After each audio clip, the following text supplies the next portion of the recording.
حي على الفلاح.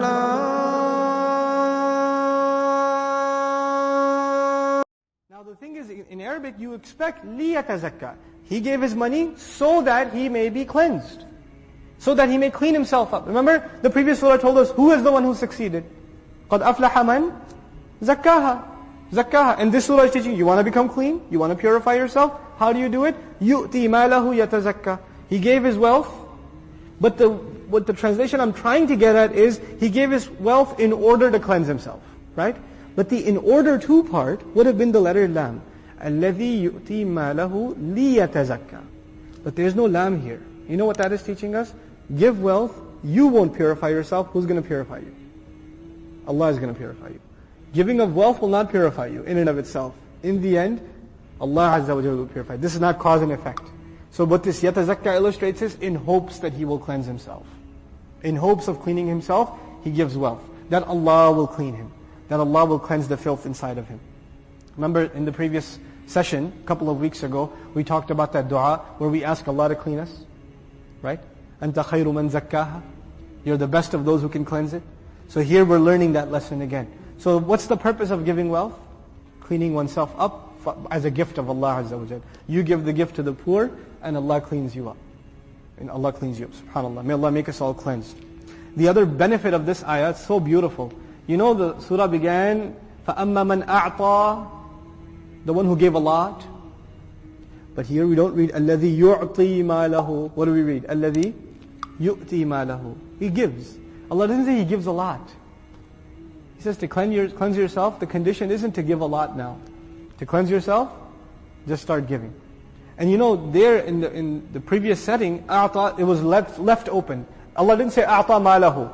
He gave a lot of His wealth. Allah didn't mention wealth. So what do you give a lot of if you don't have wealth? You give your time, you give your effort, you give your youth, everything. But if Allah mentioned mal there, what about the poor people? They don't have a lot to give.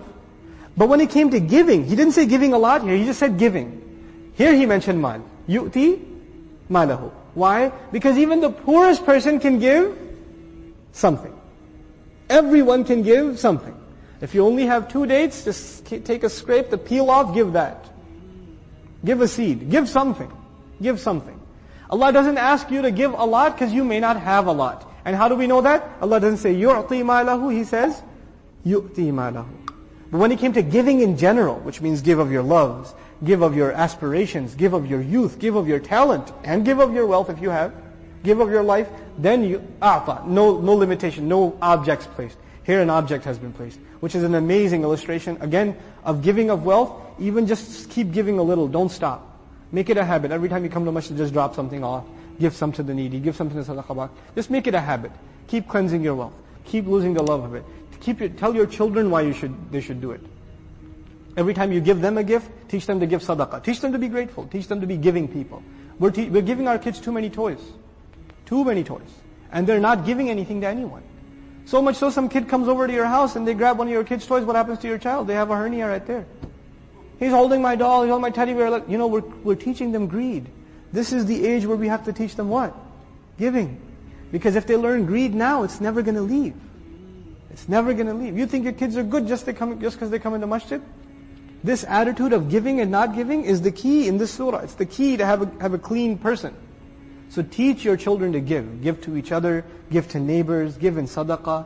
Right? Train them and give of the things they love. لَن تَنَالُوا الْبِرَّ حَتَّى تُنْفِقُوا مِمَّا تُحِبُّونَ. Teach yourself this, teach your children this. You know, for Eid, buy new clothes, right? And give half of them to somebody else. Or buy new clothes and give them to somebody else altogether. We bought this, you know, because Allah will give us even better. Yeah? How much better? A lot better. Really? Yeah. Teach your children that. Make them imagine what Allah will give them. Now Allah says, now the human being will be informed. What did he make a priority out of? And what did he put on the back burner? That's the translation I'll prefer here. بِمَا قَدَّمَ. What did he give priority to? What took taqdeem for him? What was priority number 1? What took precedence? وَمَا أَخَّرَ. And what could wait? What were the things that you put on the back burner? The crime of the human being isn't necessarily that he doesn't do a good deed. The human being says, it can wait. I can do it later. The crime of the human being isn't necessarily that he doesn't leave sin. He says, I'll leave it later. Or, let me do what I want right now. I'll do that later. I have time. Taqdeem and ta'khir, not the grammar one. The one for life. Human beings will be thoroughly informed. What were your priorities? What did you put ahead?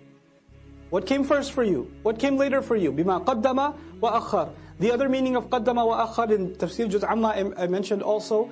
Qaddama also means what you've sent forward. You've done deeds, you've done works, and every one of them are waiting for you. Our deeds are waiting for us. Kullu nafsin bima kasabat rahina. You've sent collateral over. You've sent deeds over for processing. And you're going to meet those deeds on Judgment Day. I don't meet my deeds now, I just do them now. I will meet them then. وَوَجَدُوا مَا عَمِلُوا حَاضِرًا. They're going to be standing face to face in front of their salats. If your salat was lousy, you'll be standing in front of a lousy salat, staring right at you. That's what it's going to be. If you were lying, cheating, backbiting, angry, arrogant, condescending, whatever you were, you'll be looking right at you in the face. And then you're going to say, Mali hadal kitab. That's the reality of it. Bima qaddama wa akhar. What did he make a priority out of? What did he put on the back burner? This is one of those life-transforming ayat.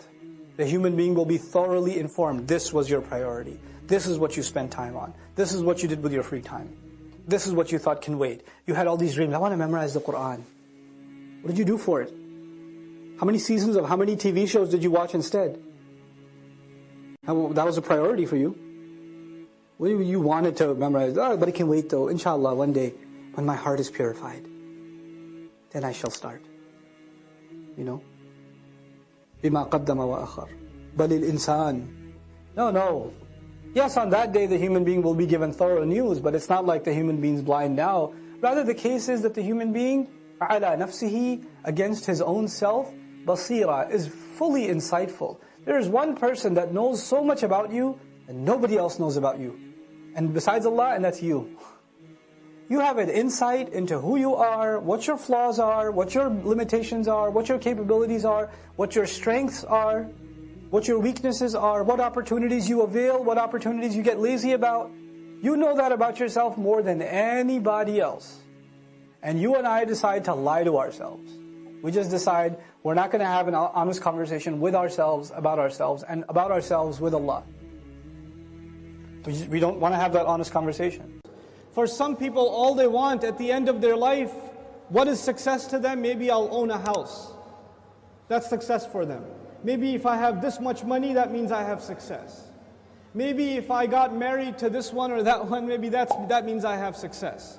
But I go back to what I started with. There are some people who are happy with doing just the minimum. Just the minimum. But I am here to tell you, the young people in the audience today, Allah has blessed you, and I am telling you, He expects great things from you. He does not expect the minimum from you. There are so many Muslims, the only thing left of Islam is their name. That's the only thing left. They don't care about salat, they don't care about halal and haram. They're far from this deen. What can I do to further this deen? What can I do I shouldn't just be happy that so many people come and attend Jumu'ah. Does that mean everybody's heart is clean? Does that mean that we don't need any more reminder? Is that what that means? Or are there evils in our society? Are there youth that are turning towards drugs? Are there young people that are just living their life for no purpose? All they do is play video games and watch movies and go to sleep. And if you ask them for a purpose, they say, I want to graduate and get a job. Is that a goal? Get a job? Allah gave us such higher goals. Your job itself is a means to a higher end. But you know what? We are living in strange times. The people who need the da'wah the most today are the Muslims themselves. But even if you get a good job, but you don't do your job. You got the job, but you show up late every day. You got the job, but you don't finish any projects. You're sitting there at the desk wasting your time. You're going to lose that job. Somebody else will come and do it for you. You will not keep that job even if you qualified. Qualifications are not enough. You have to do the work. Allah Azza wa Jal is giving all of us, He's already qualified us. We are people of La ilaha illallah. We are already qualified. But that doesn't mean we're doing the work. If we don't do the work, if we don't concern ourselves, if we don't care, then you know what's going to happen. إِن تَتَوَلَّوْا يَسْتَبْدِلْ قَوْمًا غَيْرَكُمْ ثُمَّ لَا يَكُونُوا أَمْثَالَكُمْ. You turn away and Allah will replace you with a nation other than yourselves, and they will not be like you. They will not be lazy like you.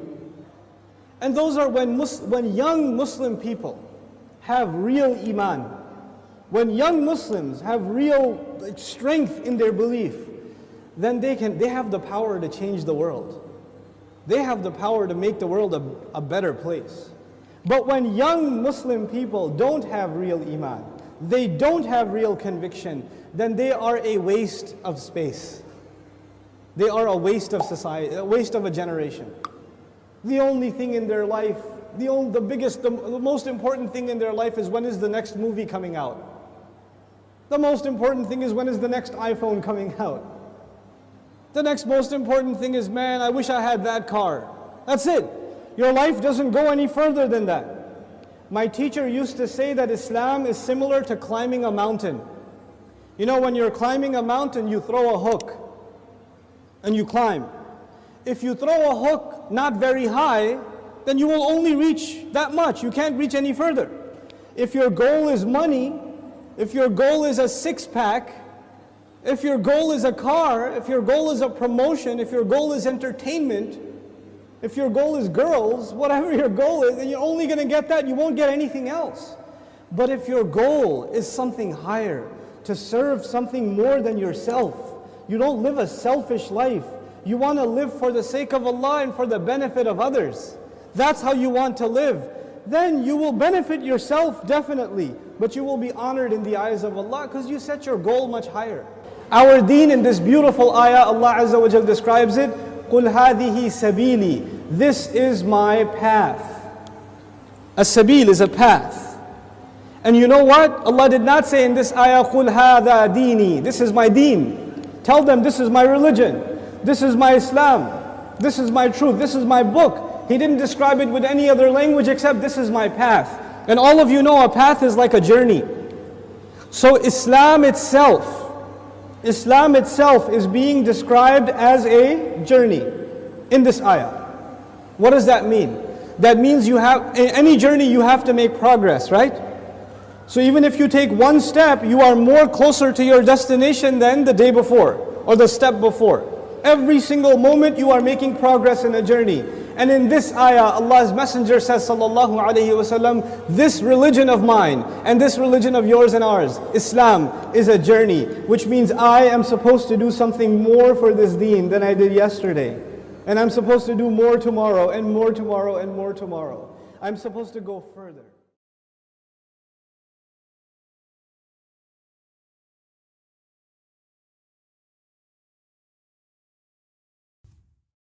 Assalamu alaikum wa rahmatullah. If you enjoyed this video, please do share it with friends and family. If you want to see more videos from this series, click on the box at the top. If you want to see other videos, click on the box at the bottom. And don't forget to hit the subscribe button. Thanks.